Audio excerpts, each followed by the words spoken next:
Hello, day 15 of 100 Secrets. இன்னைக்கு நம்ம பார்க்க போறது மேக்கப்க்கு பியூட்டி பிளெண்டர் ஆர் பிரஷஸ் எது யூஸ் பண்ணலாம் தான். First beauty Blender. பிளெண்டர் வச்சு ப்ராடக்ட்டை பிளெண்ட் பண்ணும்போது அவ்வளோ சீம்லெஸ்ஸா இருக்கும். இதுவே நீங்க பிளெண்டர் வச்சு ப்ராடக்ட்டை அப்ளை பண்ணும்போது ப்ராடக்ட் பிளெண்டர்லயே நிறைய சேர்ந்துரும். ஸோ உங்களுக்கு நிறைய ப்ராடக்ட் வேஸ்ட்டும் இருக்கும். பியூட்டி பிளெண்டரை நீங்க பவுடர் ஆர் க்ரீம் ப்ராடக்ட்டை பிளெண்ட் பண்ண யூஸ் பண்ணிக்கலாம். Next makeup brushes. மேக்கப் பிரஷஸை நீங்க ப்ராடக்ட்டை அப்ளை பண்ண அண்ட் பிளெண்ட் பண்ணவும் யூஸ் பண்ணிக்கலாம். போத் க்ரீம் அண்ட் பவுடர் ப்ராடக்ட்டுக்கும் யூஸ் பண்ணிக்கலாம்.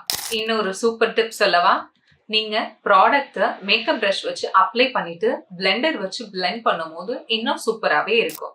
இந்த மாதிரி இன்னும் நிறைய இன்ஃபர்மேஷனுக்கு மெமரிஸ் பை ஆன் பேஜை இன்ஸ்டாகிராம்ல ஃபாலோ பண்ணிட்டு யூடியூப்ல சப்ஸ்கிரைப் பண்ணிக்கோங்க. ஓகே, நாளைக்கு பார்க்கலாம். பாய்.